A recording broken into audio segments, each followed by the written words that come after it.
Welcome, everyone. I am welcome.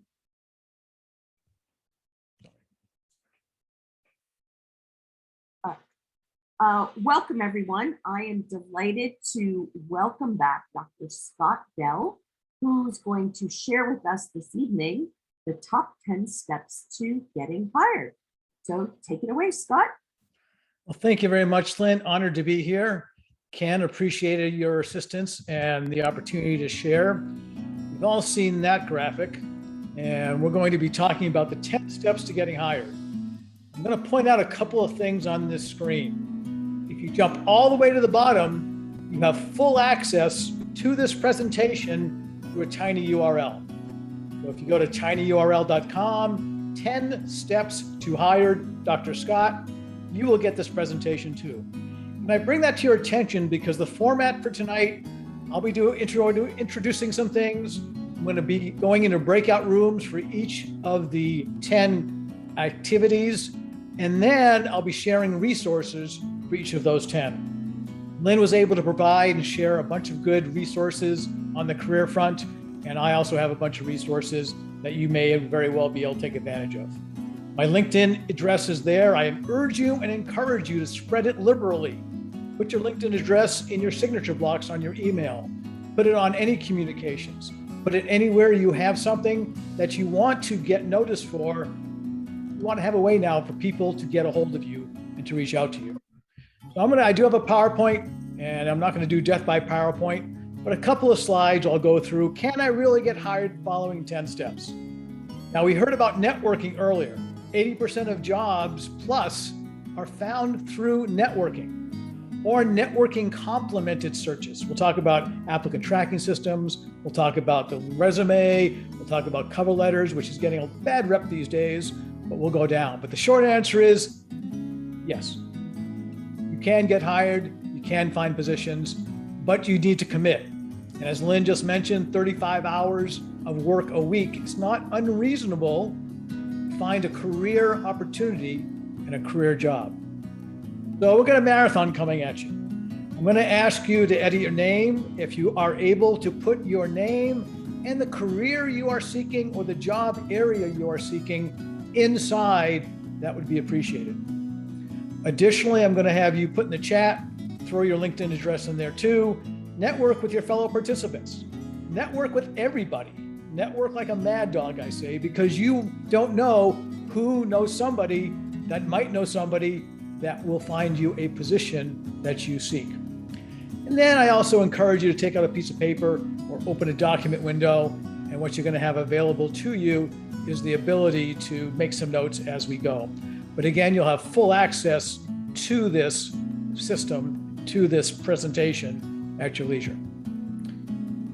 So what I need to do, or what do I need to know? Well, Before you do that, just to let you know that your chat window and your Zoom screen is covering up your deck. And also, while I've got your attention, we will need to have access to that tiny URL. So you're going to have to flip a switch on that Google Doc after the presentation. I will pop that in the chat as well. All right, great. All right, so what do you need to do? You need to commit. That commitment is a commitment to yourself. If you're looking for a full-time job or position, it is a full-time job. And it's only your career. That's what we're trying to do. That's what we're trying to get to. Now, go ahead in the chat. Are you A, unemployed, B, employed and actively looking, C, self-employed, actively looking, D, you are an HR career professional expanding knowledge, or other? And if you could put that in the chat, that would be appreciated. I'd love to get your insights. See the address. We have about 15 folks here and a variety of folks and a variety of opportunities being sought and a variety of age levels, a variety of experience levels. Those are the toughest classes to teach, but I'm glad to have you here. Glad you participate. Glad to be able to see that. Agenda for tonight, quick summary of who I am, some background, what 10-step program looks like, and I'm going to talk about breakout rooms. We're going to do breakout sessions, about 4-minute sessions each. We're going to be talking about refining the tools that are going to get you hired. We all need to be able to interview. We all need to have a resume, a LinkedIn profile. And then we'll have some tips for beating the ATS, the feared applicant tracking system, which seems to be screening out lots of folks, and why you don't want to be screened out. But frankly, the odds are against you in applicant tracking. If you think about it, 300 to 400 people will apply for a job. Out of that, maybe 3 will get invited for an interview, 3 to 6. That's 1 to 2%. And 1 of those may get hired. That's 1/3%, less than 1%. The odds are stacked against you, so you need to enhance those odds and ultimately get hired. And one of the secret weapons, or not so secret weapons, is networking like a mad dog. Let's go ahead and go forward on where we're headed. So we're going to take a sip from the fire hose. Lots of information. I'm going to talk pretty heavy for the first 5 or 10 minutes, but now it's going to become interactive, and you'll have the breakout rooms to participate in. So just some background. Yes, I wrote the book on LinkedIn, Your Complete Guide to Succeeding with LinkedIn. Been an entrepreneur for over 30 years, an academic for over 15, full-time academic, that is. I also had 2 years of time in Philadelphia. I got my MBA at Penn in Philadelphia and a second master's. Just got the doctorate 2 years ago. Lynn is working on her DBA, and she's getting really close. So that's exciting, and it'll be Dr. Lynn pretty soon. I am a CPA, don't hold that against me. And yes, I'm a certified professional coach as well. Lifelong learner and teacher, career professional. I've had a number of businesses, hired lots of folks, interviewed lots of folks, and yes, did write the book. And does anybody know what a hog member is? Not that I have a pig farm, but I ride. And so Harley Owners Group, I actually am an avid Harley rider, but now I have a Triumph Trophy. So I don't have the Harley anymore, but I still am a member of the group. So number 1 in the 10 steps, begin with the end in mind. It's the second step. Many of you have heard of the 7 Habits of Highly Effective People, Stephen Covey. My favorite step is number 2. It's the why. And if you actually looked at my LinkedIn profile, I've revised my profile for every education experience, for every job experience, to start with the why. And then I talk about what the experience was. I talk about what the education was. So you need to figure out your why. So start with the what do you want out of life? Where are you headed? What is your direction? Once you determine where you're trying to get to, you can shoot for it. And then you start saying, well, what do I want out of a career? Am I working too hard at the law firm? Am I spending too much time, not enough pay? I want to get something that maybe I can occasionally work weekends, but maybe weekday hours, maybe 4-day work week, maybe remote. There's about at least 1/3 of people now that won't take a new position, without a whole bunch of remote access or being able to work remotely. Then you got to determine what you're willing to do to get there. It's going to be a commitment that you need to make. And that 35 hours is not an unreasonable commitment, but maybe you only have time for 20 or 25. Be aware that it's going to take some time. It's going to take some research. It's going to take some effort on your part. And you want to think long-term. Yes, you can think of a short-term job, and especially at a younger age, that may lead to a variety of experiences. But you really want to play the long-term game. You want to see where you're headed and what you're doing. And you always want to consider your image, and you keep hearing the term branding. And there's some seminars from Bain coming up on branding, your brand, your personal brand. What are you sharing? What are you exposing? And where are you going with that? Then how do you get to where you want to go? That's what you're going to determine. And you're going to write these things out. You're not going to just think about them and process and ponder, but you'll do part of that, but you'll put them down on paper as well. By the way, if you have any questions as we go, the door's open. Happy to share them. If you haven't heard of Simon Sinek, and even if you have, he's got a great video on the why. He prominently talks about Apple.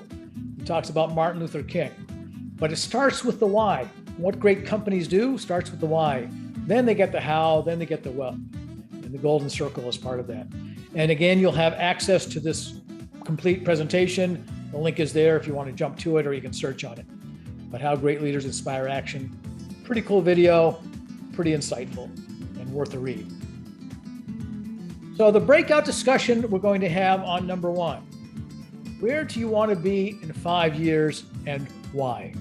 Where do you want to be in 5 years and why?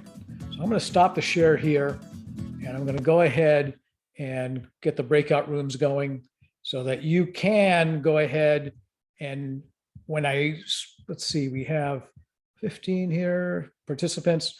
So we're going to have 5 breakout rooms, 3 participants per room, answering the question of where do you want to be in 5 years and what is your why?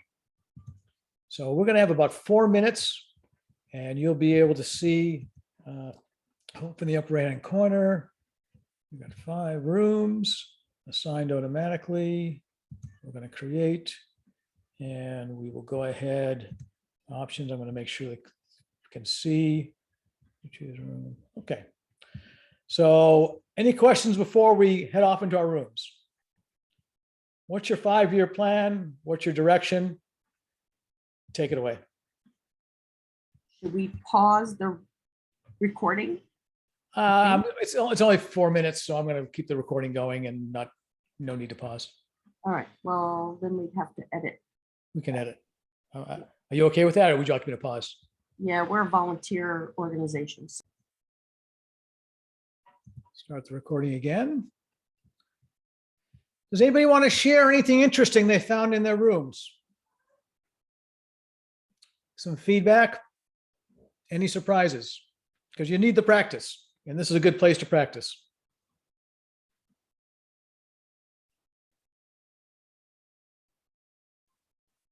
Time was too short. I'll go first. The time was too short. The gentleman that I was talking briefly with, Alfred, he's in finance engineering, something I've never heard of. I found it quite fascinating, but then we got cut off. Okay. Not really in it. I'm trying to get into it. Basically, I'm trying to update my MBA, which is 37 years old and still a virgin. And I wanted to get into finance. Ultimately, yeah, I want to do that in 5 years. But at this point, I have to go back to linear algebra, which is what I'm doing, and so on. What's the other? Differential equations, stuff like that.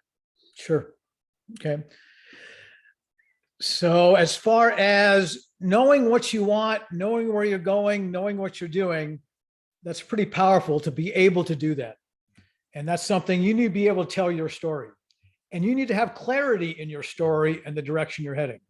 So that's something I want to make sure that you're going to feel comfortable with as you proceed, as you go, as you grow. All right, I'm going to go ahead and go back to our presentation. I'm going to back to share screen. And this time I'm going to do an advanced share, and I'm going to do a portion of screen, which will be our next slide. So these resources you don't have to copy down, but at the end, after every session, we're going to have a chance to explore, and you can explore these on your own. There's 2 personality profiles, career assessments available. And then there's some articles, one from Indeed and one from The Ladders. Finding a career that's right for you, choosing a job, choosing a career. This is all self-awareness, understanding what direction you're headed and where you're going with that. Number 2, we're going to go into distinguish yourself. And you see that why hanging out again. But what makes you special? Your LinkedIn profile is a place to brag. Even your resume is a place to brag. There's nothing wrong with bragging. I mean, you're not bragging in a form that is really putting anybody down. You're just propping yourself up and showing what you've done and what you've accomplished. Start talking about the applicant tracking system. It is designed to screen you out. A lot of people are being screened, and there's a lot of discussion about really how appropriate some of that screening is. There are a lot of very capable applicants being screened out. I want to point out, and I've had people that they say the job requirement says 3 years of management experience. And I've had people that have applied with 0 years of management experience, but lots of other kinds of experience, and they've gotten the job. So just because you get screened out doesn't necessarily mean you're the wrong person. Nothing here about being taken personally. But as we said earlier, if you're networking more, even when you get to the ATS, they can take a second look. You can find some people that can further investigate what you're about, because you want allies on your side of the company. And that's part of the work of what you're going to need to do. As far as additionally, WIFM. If you're east of the Mississippi, you might say, that sounds like a radio station. But it's what's in it for me from the perspective of the employer. What is it you bring to the table? We'll talk about that when we get to cover letters. We'll talk about that in resumes and LinkedIn profiles. Yeah, you can say you're great, but about is what you can do for the other person or the other company. That's the perspective you want to take. Any marketing material, when I was as an entrepreneur, every marketing piece says, what's in it for the person reading the ad? What's in it for them? Not, I've been doing this for 40 years and I know stuff and I'm cool. That's not what people want to hear. They want to know, how's it going to affect them? What's it going to do for them? And you also want to continuously read. You want to continuously be updated. You want to continuously stay current. So those are some of the things on distinguishing yourself that you want to make sure to bring awareness. So now, and we'll give you a little more time. We'll expand it to 5 minutes. So that means you'll probably each have a minute and a half. But what 3 to 5 things make you special? What distinguishes you? What's going to make it so? Any shares? We had, I saw one clock that said we had 4 minutes and one that said we had a minute. So I thought we had more time and then we didn't. Okay. Okay, we'll get this timing down. 2 in a row for me. I talked about myself and I didn't hear anything about the other person. No worries, Alfred. There'll be more opportunities. We'll do 5 minutes and we'll make sure that everybody gets, you guys will be responsible. Do a minute apiece and then extra time, plan accordingly. Any insights that were gained that you'd like to share? Well, we all learned from Lynn and we're always learning from Lynn. Cool. Anything in particular? About neurodiversity and a little bit of a background on neurodiversity. Excellent. Okay. Could you explain what neurodiversity is? Sure. Neurodiversity covers things like autism, dyslexia, dyscalculia, ADHD, and OCD. So I am the parent of an adult child who is autistic. I see. I was thinking it had to do with neuro-linguistic programming. Never mind. No, totally different thing. And I too have an adult autistic child, so we're on the same page. Understand, makes a lot of sense. All right, let's go ahead and continue onward to number 3. I'm going to go ahead and share again. Let's do the new share. And we're going to do portion of screen. All right. So the resources that go along with this include a site called mycareeropportunity.com. Let me close this out. And then 5 things differentiate from the competition. And then charts showing jobs in a post-pandemic future. So you can actually see some of the potential opportunities, where things are growing, where things are shrinking. So you might get some additional insight from being able to access that information. And again, the tiny URL will take you to all these resources that you can find on the PowerPoint. So let's go on to number 3. Now we need to figure out where are we going to seek? Who are we going after? And most of the time, a lot of people say, oh, I'm just going to apply where I see a job posted. It's actually more effective proactively say, here's the industry I want. Here's the employers that I want to seek.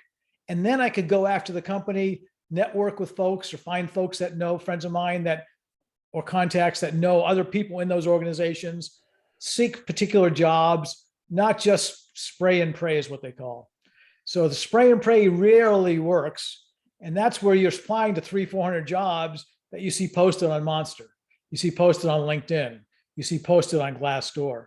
You see posted anywhere that there's a job site that you like to use. And that might be part of your pursuit and might be part of your 35 hours, but I would not heavily rely on that because again, the odds are against you. So the key is doing your homework. Even if you're not a student, you have homework to do.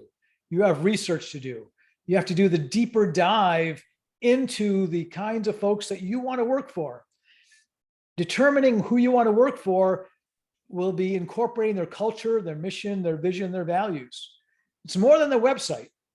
You want to gain some exposure and understanding of who they are and if you would be a good fit there. So you need to do that research. You need to do the deeper dive. You need to go to the sites like Glassdoor that can say people are happy here or they're not, or the upper management's great or not. The job I took as a full-time educator right now, I still have a couple of businesses, but as a full-time educator, I had higher offers. I had the opportunities to go elsewhere, but I took this position because I really liked the community. I liked the staff and faculty, the environment. It had a real good feel and really good people and real good students for you guys on the line. And it did come to fruition. It's my third year here. We had to relocate for family health reasons, and I'm glad we are here. You also want to investigate specific requirements. I mentioned before that you might say the specific requirements are 3 years of management experience, and you may not have it. That does not preclude you from applying anyways. It just makes you aware that you have to sell yourself that much more with the features that you do have. And finally, network like crazy. That's the LinkedIn side of the house of where you want to go. So let's go through another 5-minute breakout. I'll give you a 2-minute warning on this one and give you orientation. But the question to ask is, what industry are you focusing on? And who do you think at this point your top organizational prospects might be? So think about the industry, think about the companies, and you very well may not have any idea, but talk it out loud, because if you don't have any idea, that's really hard to pursue a position. So you're going to want to go at it, and you're going to want to go into an industry, and you want to focus. The whole idea of coaching these days, if you've got the generalist coach, I help businesses succeed. That's a little bit broad. If I help succeed with Facebook advertising, that's a little bit focused. Or LinkedIn contact network development, or lead generation, or sales funnels, I can focus. Same thing in the career space. If I say, I help anybody get a job, you know what? That's hard to market to. I help anybody that breathes. That's also pretty hard to market to. So go ahead and in your breakout room, go ahead and discuss what industry and any particular company prospects you might have in mind. So I'm going to go ahead. I'm going to pause. Glad to have you back. Anybody want to share some insights? How hard was this to do to determine an industry and determine employers?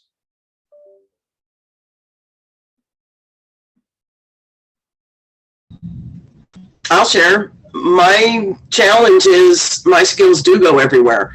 So it's been very difficult for me to identify, I want this company. I can tell you where I won't go, but where I will go, that's been my challenge all along. So where do you, if I may ask, where do you want to go? Well, the environments I like is when there is a team that's all working together, where I won't go back into retail, I won't go back into a union environment, and I will not go back in oil and gas, because my intention is to never have to look for a job again. I hate being unemployed.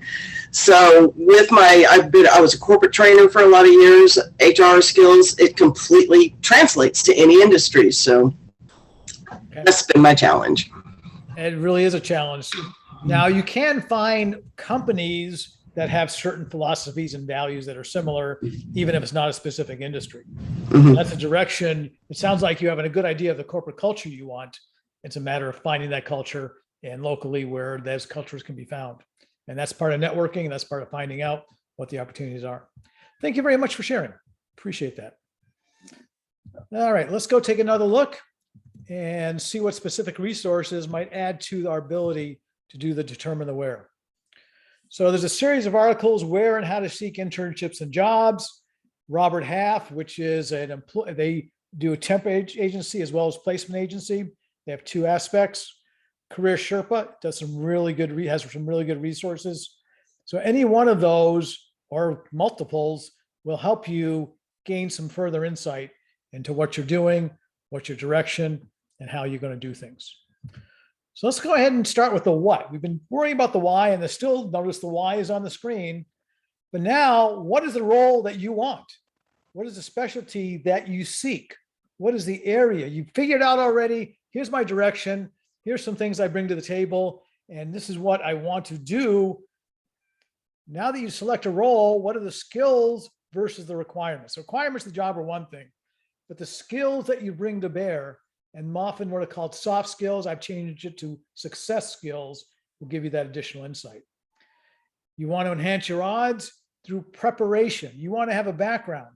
We'll talk a little bit about MOOCs and additional education, additional resources, additional things you can do, groups you can join, seminars you can attend to aid in the preparation, badges you can earn. There are a lot of free courses out there. You can take a Harvard or Wharton course, we'll talk in a little while, basically for free. The other question you might want to ask, can I grow in my current role? I don't need to change jobs. Is the grass always greener?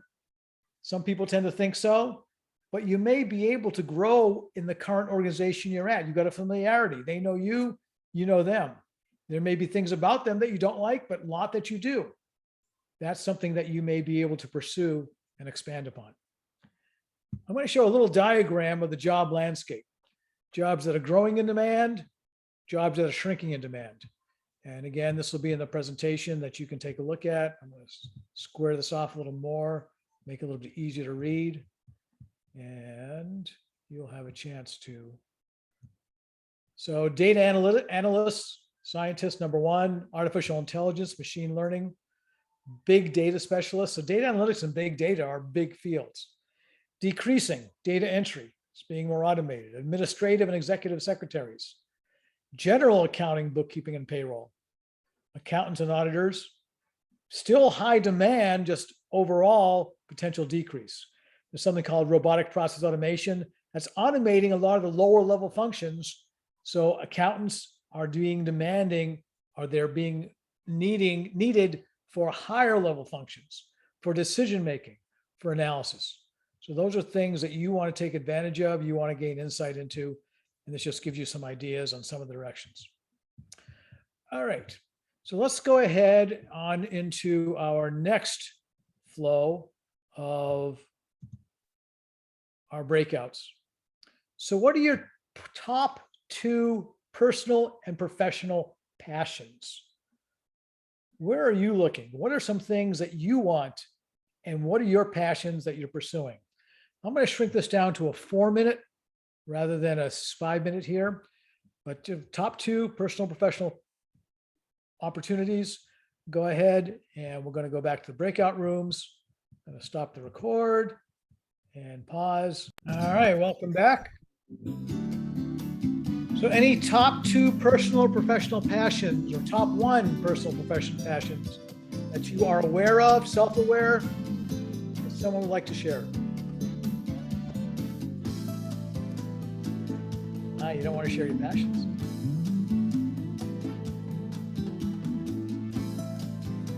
Good practice. I think the challenge, Scott, too, is how do you, if you're able to combine the two, right, that would be the ultimate, if you can have your personal passion be your professional passion as well. If you're Sometimes going to be working 40 plus hours, you got to like what you do, right? Yep. Agreed. You really want to tap into that. And again, that's part of self-awareness. That's being back on track to what you're about, who you're about. So that's going to be what you really want to make sure you are aware.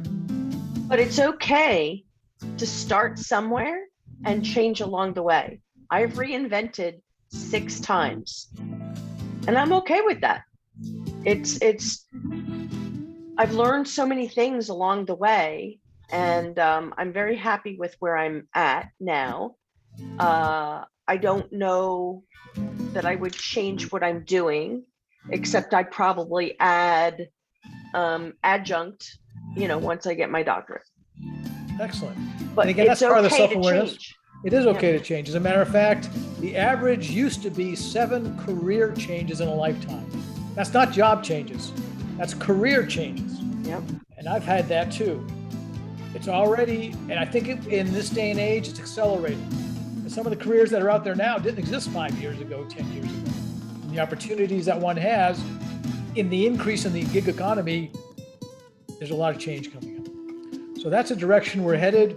And yes, you very much want to be able to be self-aware, ideally pursue your passions, but based on those passions, you can pursue them in a variety of ways. So I wanted to share that. Let's go back to sharing our screen, and we'll go take a look at the resources to go along with that. And there's a live career site, Tech Republic, McKinsey study. So there's a bunch of things here to help you determine your what, the resources that are available to you. And this is part of your research. This is part of your homework. This is something you're going to need and want to do. So we've covered 4 steps so far, and we haven't got into the nitty gritty of, oh, I need a resume. I need a LinkedIn profile. I need to interview. We do know that it starts with you. It's about you. And that's why we start with those 4 elements that we're looking at. So let's continue. There was a question in the chat about LinkedIn for the HR professional. Over 90% of people using it. We'll talk more about that. But let's start with the resume. First of all, be honest. If you lie on your resume and you get hired and they find out you lied, they can and will fire you. Once integrity is broken, the ethics are lost, it's real hard to restore trust. Sometimes they're not looking for an excuse. They may want to get rid of you and they'll go back to your resume and say, oh, this isn't true. Be careful. Careful on the buzzwords. There are so many buzzwords that you really shouldn't use, but there are keywords that you should. As your accomplishments go, you need to quantify. No longer is it, I have managed people. I managed 8 people in a department that grew to over 15, and we accomplished X, Y, Z. And you can't have one resume that's, and you can have a master resume, but every job you apply for, likely you're going to want to customize, edit, and change to fill the role that you're seeking. No excuse for not having perfect grammar and spelling. And on your LinkedIn profile too, I will mention that. If you've got a typo on there, that tells the reader, well, I can make a mistake here, I can make a mistake there, my attention to detail sucks. Well, if that's the case, I don't want to hire you. Now, is the job a detail-oriented job? Maybe not. But if you can't get your resume in order, if you cannot make it a resource that shines, that has perfection, you're going to want to change so you can do that. And Grammarly is one of those great tools you can use. And you also want to make it consistent with your LinkedIn profile. You don't want to have 2 divergent descriptions of yourself when somebody's reading that. Any comments or questions on resume content? Now we're going to start getting into the nitty-gritty. So let's go ahead in our breakout rooms. Think of 2 to 3 quantifiable accomplishments with the numbers. And we're going to go back here. We're going to do, again, a 4-minute breakout. I'm going to go back to the breakout rooms. We're going to pause the recording, and we're going to go ahead and give ourselves a chance. Anyone care to share 1 or 2 quantified accomplishments? Again, this is the place to practice.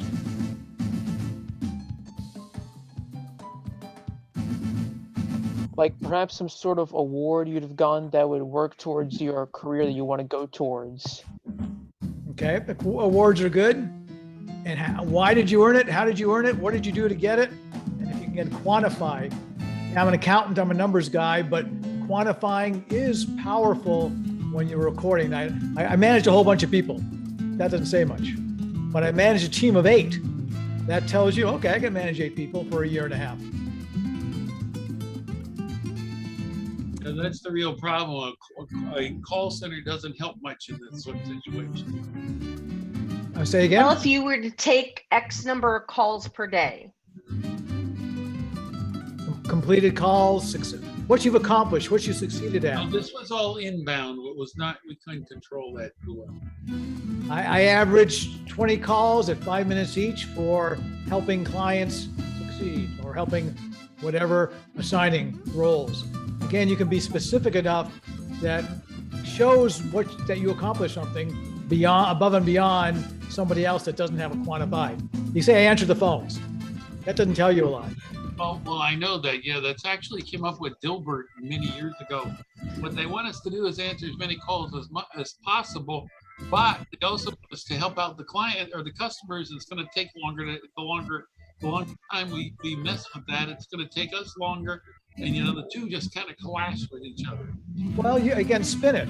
I averaged 6-minute phone calls with clients and brought them to results rather than 2-minute calls, and I just fluffed it off and Well, the basic thing is I like to forget I even worked in a call center, and that was over a decade altogether. So I really, so better find some other accomplishments because people that's want what accomplishments. that's what I told my who I was speaking to before. I said, I'm just going to simply have to figure this out. Yep. That's a direction you will have to figure out.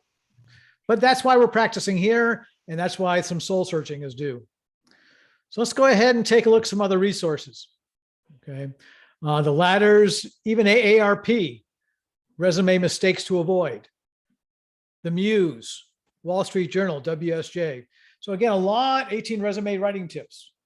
So there's a lot of resume resources out there. And even the free library has resources. I noticed that were popped into the chat. So let's take a look at your cover letter. Well, let me preface the comment. There's a lot of discussion out there about cover letters are obsolete. They're not worth anything. Nobody reads them. But I'll tell you, if even 10% of cover letters get read or impact a hiring decision, are you willing to take that gamble of which 90% to apply for, not which 10% not to worry about? A lot of cover letters are also being prepared wrong. They're rehashing your resume. They don't want that. They're rehashing your LinkedIn profile. They already know it. They've read it. But what is your fit? That's WIFM. What's in it for me, the employer? So if you bring to the table experience that they need, how you can enhance their operation, you've done enough homework so you know what they need and you know why you're a good fit for what their needs are. This is the place you can differentiate yourself. Most cover letters, I'm responding to your ad for this position. I'm excited because I can do this and I can do that. And I know about this and I know about that. I really don't care what you know. I want to know what you're going to do for me. I want you to know what you're going to do for me as an employee with me, the employer. And that's where the cover letter needs to focus. It needs to really be directed. So they're not really obsolete. And a lot of people aren't reading them. I also was talking to a recruiter within the past week, and they said, I don't read cover letters until I read the resume, until I read the LinkedIn profile, until I'm deciding on who to interview, and then I read the cover letter. So if I'm differentiating between somebody with a cover letter and somebody without, and the cover letter strong, hands down, that's who I'm picking to come to the interview. If I didn't have a cover letter, that's okay. I can still hire people, but if I got somebody else that did, that's where it's at. So don't be the popular jargon out there. The popular conversation is, hey, cover letters, don't worry about them. It's something else you do really need to worry about. Yeah, and Scott, I kind of also feel like, to what you're saying, if they don't want a cover letter and you write a cover letter, nothing lost, right? But if they want a cover letter and you did not write one, you're out of luck. So you might as well go, do it when you can. And obviously, if they ask for one, you want to do one. Sure. If they don't ask for one, it still ain't a bad idea. Good point. Thank you for sharing, Ken. All right. So why would you be a good fit for your employer of choice? Previous question, you asked what employers, and now we want to figure out, well, why am I a good fit? What is something I bring to the table that an employer is going to want? What's something that gives you the power, that gives you an edge on somebody else that may not have that? And welcome back. Any particular skills or talents that would make you a good fit? Anybody share any insights? Give somebody else some ideas. Any thoughts on things you bring to the table? Makes you unique. Makes you the go-to person. I shared 3 words that I learned from my Penn State professor: riches in niches. So if you have some area of expertise, you know, you come to the table to save a company money, save time, or make money. So if you come with some background and expertise that nobody else has, perhaps you come with like 2 areas of expertise or an area of expertise in a particular industry. So that gives you a one up over your competition who may have that same area of expertise, but not from the same industry. I like the niches idea. It's back to that focus. We talked about the thought that, you know, well, I could be an HR generalist and I'm looking for an HR generalist job. But what am I really good at? I'm really good at onboarding. I can get people motivated so they're going to stay. Or I'm great at the training side. I can develop training curriculums that make people engaged and have them come together. So what makes you special? And again, we do want that focus and that niche mentality. Hyper focus. Hyper focus. Yes. Laser focused, right on track. Excellent. Well, thank you for the insight. Hey, Scott, one other thing, if I could add, I think what's really important too, when people do give that point of differentiation, is that they connect it as well to the job. I'm talking in interviews in particular. So it's not enough just to say that I'm different because of X, Y, Z. I'm different because of X, Y, Z, and this is why it's important for this role. I think it's important. Since you've already done your homework, you know what they're looking for, you know what their need, you know why you're a good fit. Excellent input. Excellent thought. All right, so let's go ahead. Some more opportunities for resources. Again, Robert Half. Resume Genius is actually kind of cool. Time Magazine, Glassdoor, Indeed. Those are great sites to find in the cover letter resources. So let's jump into LinkedIn. Why the heck do you want to be on LinkedIn? Well, because over 90% of recruiters use it. And yes, I will give a plug. I did write the book, and it's Complete Guide to Succeeding with LinkedIn. It's a resource, but it is professional social media. It is your brand. It's your image. It's what you're projecting to the world at large. You can also use the alumni tool. If you've never used it, you can go to any institution you've attended, look at alumni and say, hey, I'm a fellow alum. Can you got 15 minutes to spend to talk to me?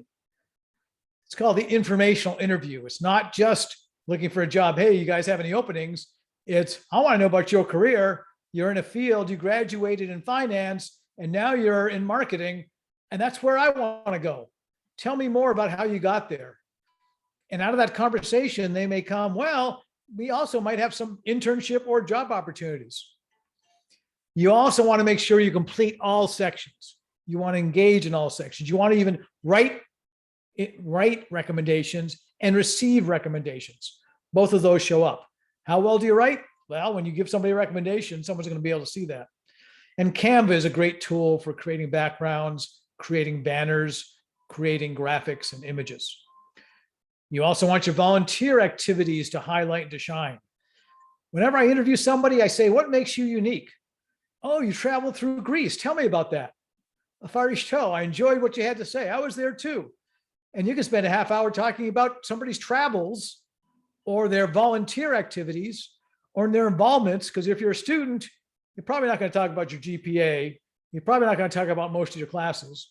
You're not going to talk about most of your professors. You're going to talk about who you are, what you've done, what you've learned, and the experiences you have. You're going to tell your story. Sales is storytelling. Getting hired is also storytelling. And you also want to enhance your KLT, your know, like, and trust factor.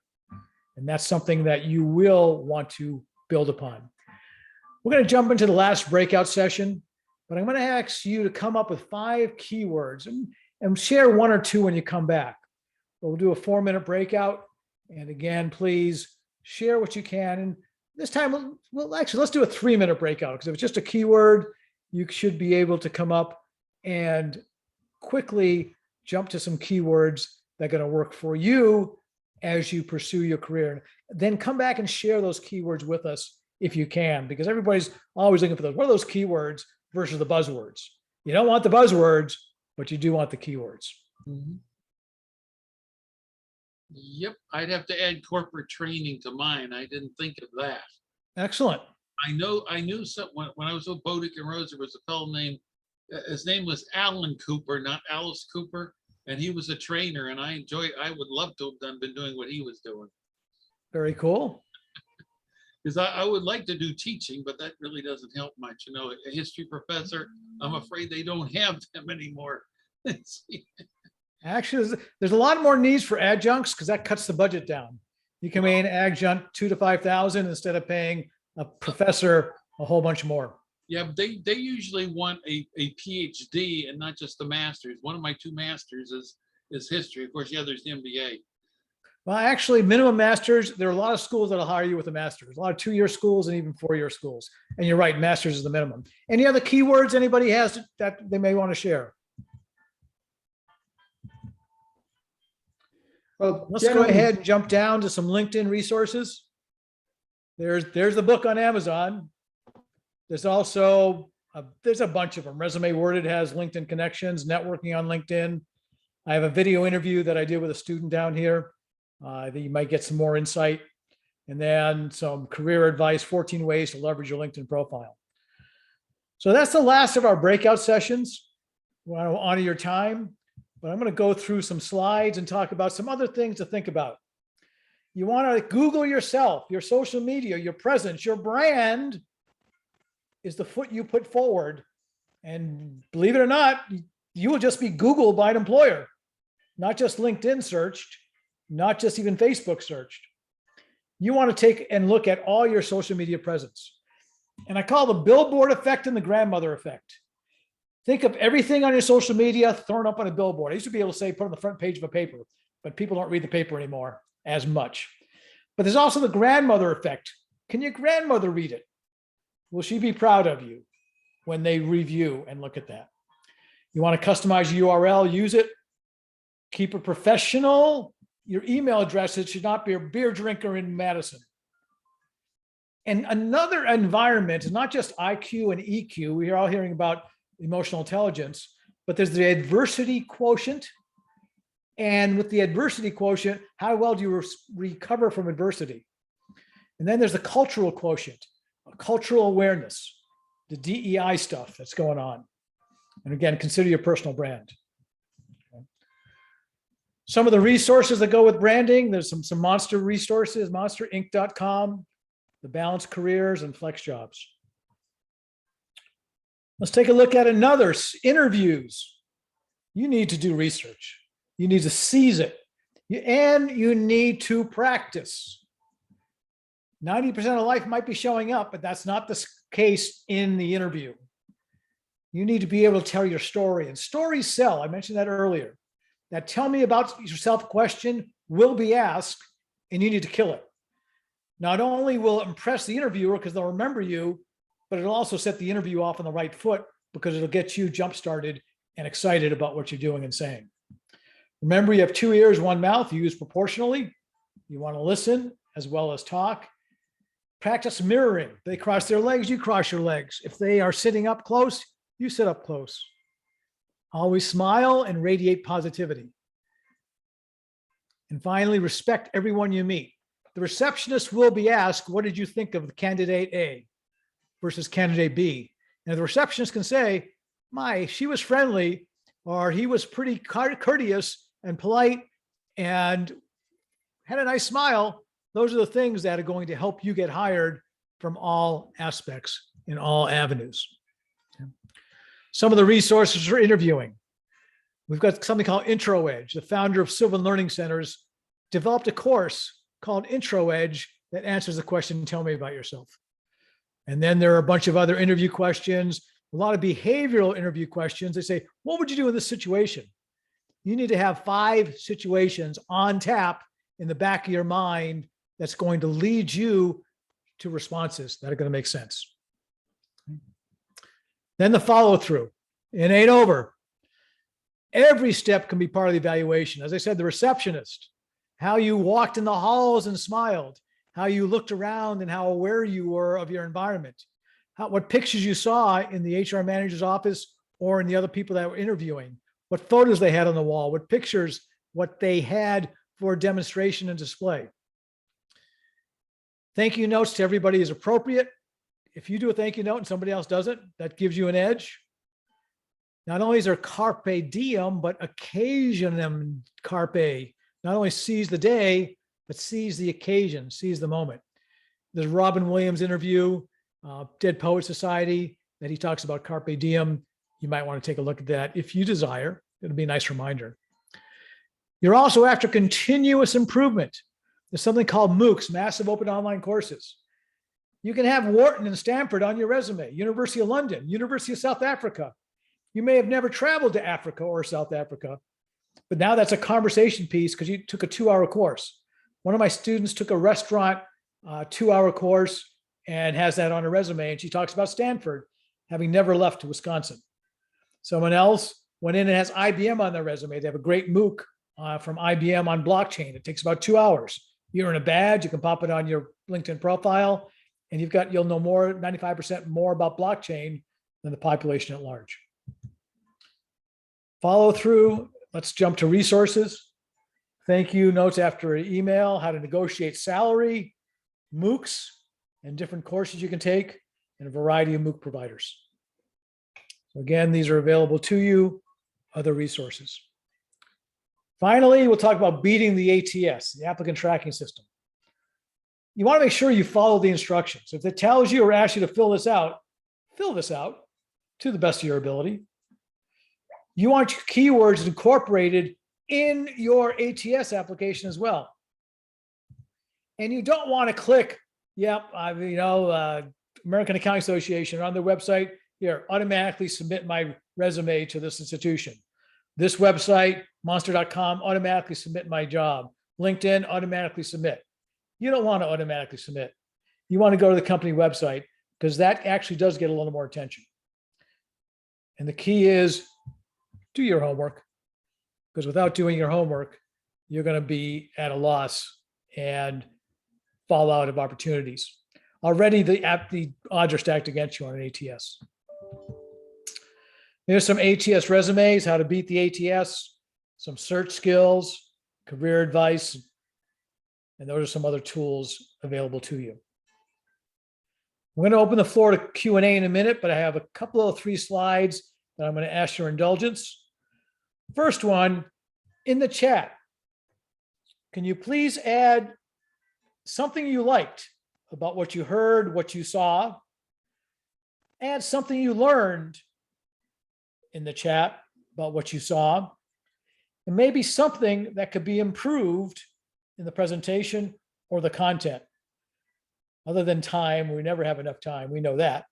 But if that time was of critique, go ahead and put that in. But what you liked, what you learned, and something that can be improved.